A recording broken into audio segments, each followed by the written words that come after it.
Hello, welcome to Billing in BC Basics for Specialists, put on by UBC CPD. My name's Todd Sorokin and I'm a pediatrician here in the province, and I just wanted to welcome all of the doctors that are new to BC and new in practice to this session on basic billing. There is part 2 that will be coming up after this session where we talk more specifically about certain specialties. But in this first section, we're just going to review some basic billing to get you up and running in the province. And for those that are already running, just to give you a few pointers on how to move forward. I have nothing to disclose, and I just wanted to start off with a review of some of the principles that are set out for billing for physicians in Canada, and then we'll get into BC. So as many of you may know, running medical services is generally the responsibility of each province, but the federal government sets out certain principles as far as public administration, comprehensiveness, universality, portability, and accessibility that are the rights of all Canadians for their health care. The provincial governments in different forms have medical protection acts, and in BC here, things are run by the Medical Services Commission, and the Medical Service Plan is the body that accepts our billings and then pays us. And then our Physician Association, the Doctors of BC, negotiates a master agreement between the government and the doctors that outlines a number of aspects of what's expected for services to be provided and how they're paid for.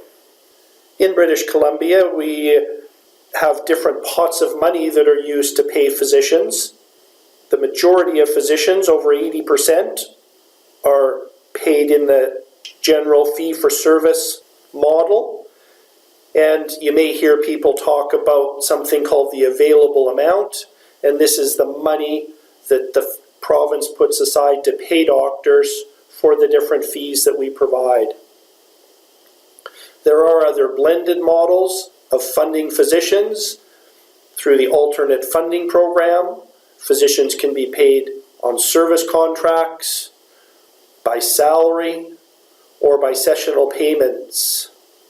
Service contracts are essentially doing a service for a day or an hour or a year, and there are certain grids that the Doctors of BC has set up with the government, and you're paid as part of that model and generally have a separate agreement through the health authority with the government. Most specialty physicians in BC do call at hospital, and there's the medical on-call availability program where money is paid from the province to the health authorities, and then each call group within the health authorities at different hospitals gets paid according to the program at different levels depending on how available you are to the hospital. As a general rule, most of us will work with 4 or 5 doctors, and the MOCAP payments get split up depending on how many calls you do. Also, the physicians that work and do some administration in the health authorities will get paid from a separate pot of money. Those of us that do teaching at UBC in particular also get a separate stipend for the teaching that we do for students and residents. If you see patients after car accidents or work accidents, then ICBC or WCB will pay you for offering those services. There's a few other programs as far as refugees into the province and others that are sometimes used. One of the questions that often comes up is, can you be paid by multiple pots of money? And the answer to that is yes. Obviously, most of us get paid with our medical on-call availability, and then if we go in and see patients, then we bill fee for service. So the only thing you have to be careful of is for the same hour of service that you're not double dipping from a couple of different pots of money.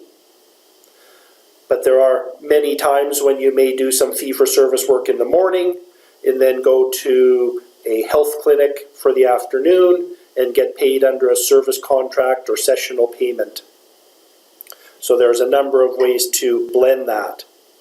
So how do you get started if you're new to BC?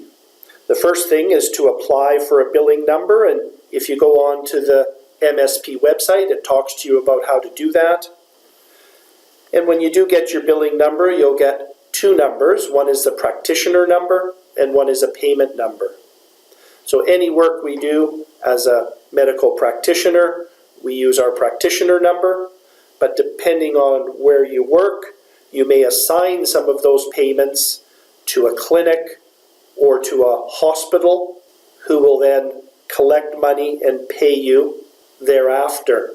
So you also have to make sure that if you're running your private office, that if you have a locum come and do some work for you, then you fill out an assignment of payment form so that you can bill on their behalf and then pay them whatever you have agreed to before. Where do the payments go to? Well, there's different ways you can arrange things. If you're running your own office, then most of us will have the payments just go into a regular bank account, generally for your professional corporation. But if you do work in another clinic, then sometimes you assign those payments to the clinic, and the clinic will bill on your behalf and then pay you again whatever you have arranged. If there's a 70-30 payment to overhead ratio or 80-20, then the clinic will bill and pay you your 70 or 80% depending on your arrangements. So there's a number of different models, but again, the main thing is to make sure you're not billing from the different pots for the same hour of work.